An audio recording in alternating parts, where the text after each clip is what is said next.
नमस्कार प्यारे विद्यार्थियों, कैसे हैं आप सब। आशा करती हूँ आपकी पढ़ाई बहुत अच्छी चल रही होगी।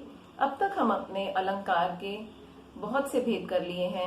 आज का जो हमारा टॉपिक है वो उत्प्रेक्षा अलंकार है। अगर आप पिछले अलंकार देखना चाहते हैं या पिछले वीडियो देखना चाहते हैं तो आप यहाँ आई कार्ड पे टच करके और पिछले वीडियोस तक पहुंच सकते हैं। उसके अलावा एंड स्क्रीन में यानी कि वीडियो जब खत्म हो जाएगी उसके बाद आपको छोटे छोटे बॉक्स में नजर आएंगे हमारे पिछले वीडियो, वो भी देख सकते हैं। उसके अलावा नीचे वीडियो के नीचे डिस्क्रिप्शन बॉक्स में भी आपको उनके लिंक मिल सकते हैं।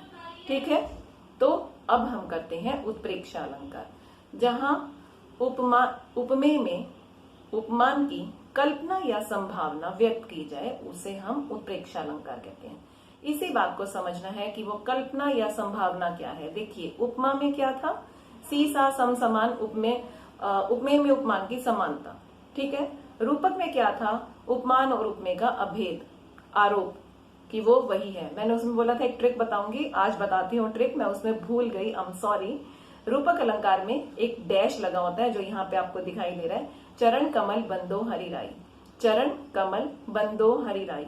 तो चरण कमल, चरण रूपी कमल के बीच में जो छोटा सा डैश नजर आ रहा है उसे, वो ही एक ट्रिक है। 90% में ये आ जाता है, लेकिन छोटी छोटी क्लासेस के जो बच्चे हैं 10th 12th तक के बच्चे इस ट्रिक को देखें। बाकी जो बड़ी क्लास के बच्चे हैं वो इस पे ध्यान मत दें, क्योंकि ज्ञान का और कोई भी चीज को अगर हम जानना चाहते हैं तो उसका कोई शॉर्टकट नहीं होता, उसकी कोई ट्रिक नहीं होती है।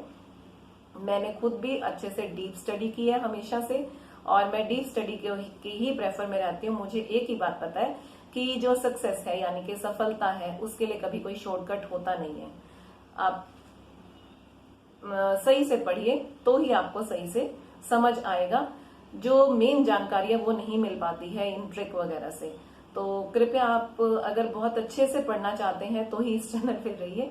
अगर आप ट्रिक्स के पीछे जाना चाहते हैं तो इस चैनल पे आपको वो सुविधा नहीं मिल पाएगी, मैं आपसे माफी चाहती हूँ।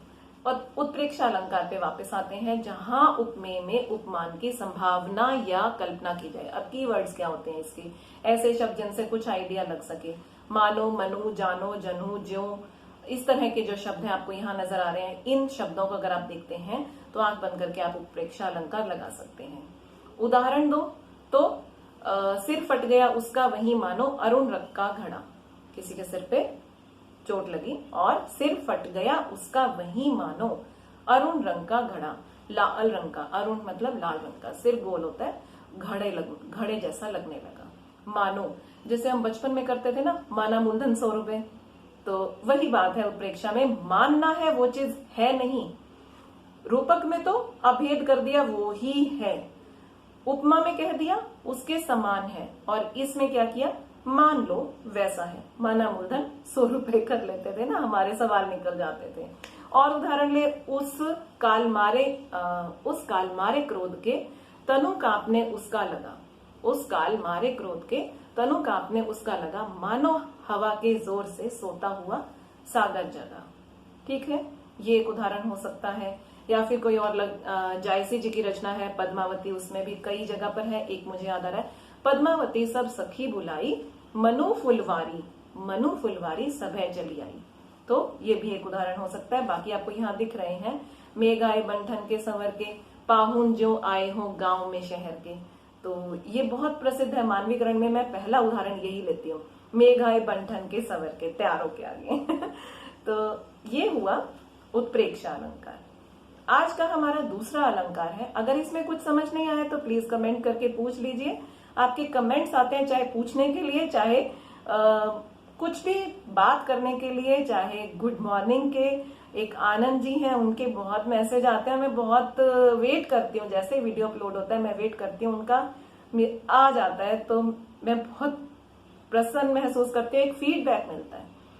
यूट्यूब पर वीडियो बनाने का आपको कोई और कुछ नहीं मिलता है, सिर्फ और सिर्फ आपके कमेंट, आपके लाइक ये बताते हैं कि मैं कुछ कर रही हूँ। अदरवाइज ना तो फैमिली, ना आपकी जॉब, ना किसी और चीज पे कोई इफेक्ट होता। सिर्फ और सिर्फ आप, ऐसे लगता है अपने आप से बात कर रही हूँ। अभी मैं बात कर रही हूँ, ऐसे लगता है मैं खुद से ही बात कर रही हूँ। जब आपका फीडबैक आता है मुझे लगता है आपने देखा, आपने सुना, आपने समझा, क्वेश्चन पूछा, और भी अच्छा लगता है कि उसने मुझसे क्वेश्चन पूछा, यानी कि उसने उसको देखा और समझने की कोशिश की। और वही बात है, ज्ञान जितना बांटो उतना ही बढ़ता है। कई बार मैं गलत बोल जाती हूँ तो उसको आप ठीक करते हैं और भी अच्छा लगता है। चलिए अगला करते हैं अतिशयोक्ति। आज का दूसरा अलंकार है अतिशयोक्ति। अतिशय, मैं आपको बता दूं, अतिशय उपन्यास है मृदुला सिन्हा का, जिस पर मैंने एमफिल की थी। एमफिल का मेरा डेजर्टेशन का टॉपिक था।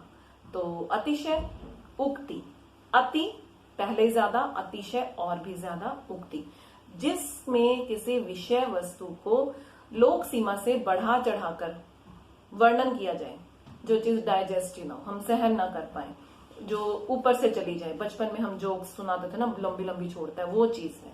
बिहारी जी में बहुत जगह है। अत्युक्ति इससे एक कदम आगे होता है, जो बिहारी जी में अत्युक्ति अलंकार भी है। तो अतिशयोक्ति में क्या है कि लोक सीमा से बढ़ा चढ़ाकर उसका वर्णन किया जाता है। देख लो साकेत नगरी है यही, स्वर्ग से मिलने गगन को जा रही, हो गया अतिशयोक्ति। अरे भाई नगरी कैसे जाएगी, आगे नदियां पड़ी अपार, घोड़ा कैसे उतरे पार, राणा ने सोचा उस पार, तब तक चेतक था उस पार।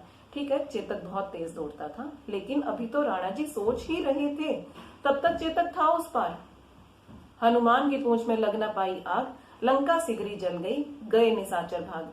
अरे भाई पूंछ में आग तो लग लेने दो, उसके बाद ही लंका जलेगी। उसके अलावा बिहारी जी का एक बहुत प्रसिद्ध याद आ रहा है कि पत्रा ही तिथि पाइये वा घर के चहु पास, नित प्रति पुण्यो ही रहे आनंद ओप उजास। इसमें भी कि पत्रा देखकर ही उसके घर के पास से तिथि का पता चलता है, वरना उसके मुख का उजाला इतना ज्यादा है कि अगर वो छत पे खड़ी है तो ऐसा लगता है कि नित प्रति पुण्यो, पूनम की रात ही रहती है, आनंद शक्ल मुंह का, ओप आनंद का जो ओप है, आनंद ओप उजास, इतना ज्यादा उजाला रहता है उसके घर के आसपास। तो भाई पूर्णिमा ही रहती है, पर अगर आपने पत्रा देखा तो ही आपको पता चलेगा कि क्या चल रहा है। इस तरह के पंखुड़ी लगे गुलाब की परी है गात खरोट कि गुलाब की पंखुड़ी। एक मैंने नाटक देखा था, बहुत बचपन की बात है, उसमें उसने लड़की को गुलाब मारा और क्या वो बोली, हाय कितनी कठोर चीज मार दी। तो ये अतिशयोक्ति अलंकार है बिहारी जी में। एक जगह मैंने पढ़ा था, मुझे सेम वर्डिंग याद नहीं आ रही है, इत आवती चली जात चली 6 तक हाथ, चढ़ी हिंडोरे सी रही, लगी उस आसनो गात। वैसे ही अत्युक्ति में आता है कि नायिका नायक के वियोग में इतनी पतली हो गई है कि हवा आती है तो वो इधर चली जाती है और उधर की हवा आती है तो वो उधर चली जाती है। ये हर तरह के अलंकार है, हिंदी साहित्य तो भरपूर है, भरमार है, जहां ना पहुंचे रवि वहां पहुंचे कवि। तो आज के लिए इतना ही। Thank you and best of luck. और प्लीज कुछ समझ नहीं आया, हाँ एक मिनट, अतिशयोक्ति के मैं आपको भेद बता दूं, 6 भेद हैं। रूप का अतिशयोक्ति, पहला रूप का अतिशयोक्ति, भेद का अतिशयोक्ति, संबंधातिशयोक्ति, असंबंधातिशयोक्ति, अक्रमातिशयोक्ति और अत्यंतातिशयोक्ति। ये 6 भेद हैं। अगर आप इनकी डिटेल करना चाहें तो मुझे कमेंट बॉक्स में जरूर कहिए। अगर मेरे पास 5-7 आते हैं कमेंट तो मैं उसके भेद जरूर करवाऊंगी। और भी पीछे हमने संक्षेप में जो भेद किए और डिटेल से करेंगे, अगर आपकी इच्छा है तो। आज के लिए इतना ही। Thank you, best of luck.